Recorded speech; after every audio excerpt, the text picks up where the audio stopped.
Look at all of these services that you need to understand to learn cloud engineering. It can be really hard, and I'll be honest, it was for me as well, until I learned these 5 secrets which nobody really teaches you, although everyone should know them. Hi, I'm Sulaiman. I've worked in tech for a decade, and today I run my own AI Cloud Security Consultancy. The truth is, these secrets took me way too long to figure out on my own, and in this video, I'm going to reveal them to you so you don't have to struggle for as long as I did. But first, let me share the single biggest mistake almost everyone makes. They don't know where to start, so they try to learn and memorize every single service. AWS alone has over 200 services with constant updates and new ones being added all of the time. It's a never-ending race. Now, the good thing is there is a solution, and it begins with secret number 1. Focus your learning on a handful of foundational components that appear in nearly every cloud infrastructure. I call these the core 4. Compute, storage, networking, and security. But why these 4? Well, because every major application that we all use, like Netflix or Airbnb, is built on these foundational components. Mastering the core 4 gives you a solid grasp of what most cloud applications need. Everything else, like serverless, containers, or specialized databases, builds on top of these fundamental layers. The second secret to learning cloud engineering is developing what I call a first principles mindset. That might sound very complex, but it's not, and here is why. When you're learning a new service or feature, you want to strip away the fancy names or any marketing fluff in order to understand the core problem it was designed to solve. You see, nearly every cloud service that exists falls into the core 4 we just mentioned. Now, adopting a first principle mindset means you concentrate on the why behind each service. Let's take serverless functions as an example. What's the problem? Well, traditional servers require you to set aside resources that might go unused, leading to inefficiency and unnecessary costs. Why does this problem exist? Well, because full-time servers waste energy, rack up high bills, and need ongoing maintenance,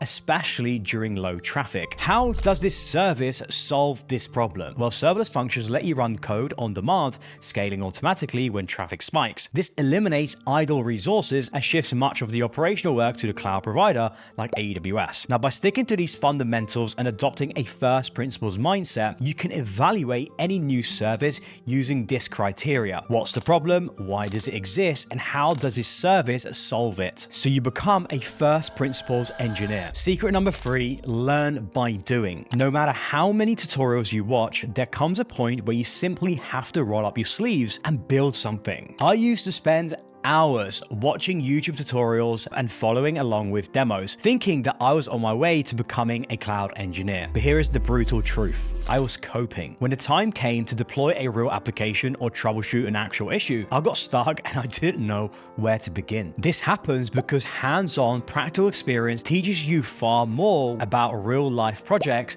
than any video you watch. The learning only happens when you apply what you know and build projects, not when you're watching tutorial videos of someone else doing it. And no, you don't have to build the next ChatGPT. Start very small. Deploy a static website, spin up a virtual machine, or a basic database. Once you've done the basics, you want to link your projects together. Host a small web application on your virtual machine, connect it to your new database, and store logs or upload images into object storage. And if you're eager to build projects and you're still finding it hard, then you should know that I am running a special cohort right now, and we're taking on new students for my Cloud Engineer Academy. Look, if you're working in tech like Mac, who after joining my academy landed a 6-figure job as a systems engineer at AWS, maybe you're in cybersecurity and you know you need cloud skills to keep up with your role. To be honest, you could even have a non-tech related career, but you're ready to take action, just like Jay Martinez, who was laid off and got cloud hired in just a few months. If you fall into any of these categories, then click the link in the description to book a call with my team. But just know this isn't for everyone, because it's simply not possible for us to bring on,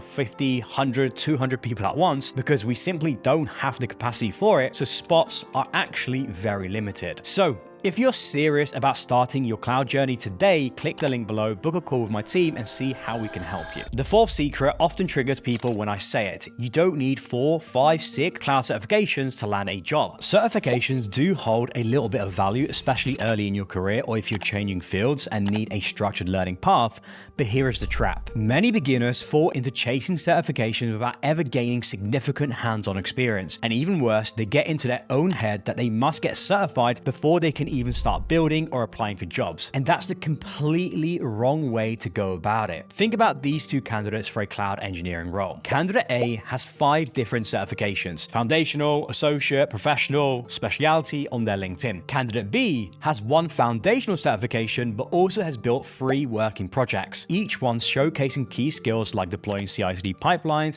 writing infrastructure as code, and integrating for data analytics. Who's more likely to land a job? Well, it's obviously candidate B. They've actually built real projects that matter and also debugged along the way. Now, candidate A might have spent 300-400 hours studying for exams, memorizing best practices and quiz questions, but never touched an actual production environment or built anything of value. Now, this doesn't mean that certifications are worthless. Having at least 1 foundational or an associate certification shows you understand the fundamentals of any given cloud provider. It can also help you pass initial HR screenings and demonstrate your initiative. But the thing is, in interviews, you'll get asked questions like, can you walk me through how you built X or how you did Y to fix this issue? If all you've done is memorize theory, you're never landing your first job. So secret number 5 is that you need to adopt a business mindset. This separates junior cloud engineers from the pros. It's easy to focus on the technical details, and while those do matter, they are just a means to an end. The real value comes when you connect your technical decisions to business outcomes, like cost savings, better user experience, or faster time to market. For example, let's say your team is tasked with deploying a new e-commerce platform. A junior cloud engineer might focus on how many servers or instances are needed to handle the traffic, which tool to use for managing multiple services, the exact rules for scaling during peak hours. Now, a senior engineer with a business mindset would explain how a certain load balancing strategy will keep the site online during big sales, so preventing lost revenue, the chosen service architecture, which helps release new features twice as fast, and how autoscaling saves money by turning off unused resources when traffic is low. Now, why does this all matter? Well, because executives and shareholders only care about results and not the tools that you use. If you can translate your technical blueprint into real numbers, you'll be viewed not just as an implementer, but as a strategic partner. That's the kind of thinking that leads to raises, promotions, and leadership roles. And if you're wondering, how do you even adopt this business mindset? The key is to practice your technical decisions to business impact. And here's a simple 3-step framework that I use for my clients. Firstly, identify the business problem. Ask yourself, well, what problem does this solve for the business? For example, maybe the problem is losing customers during peak hours because of slow loading times. Secondly, tie it to financial outcomes. Consider how your solution will save or generate money. A more stable platform that handles traffic spikes could increase sales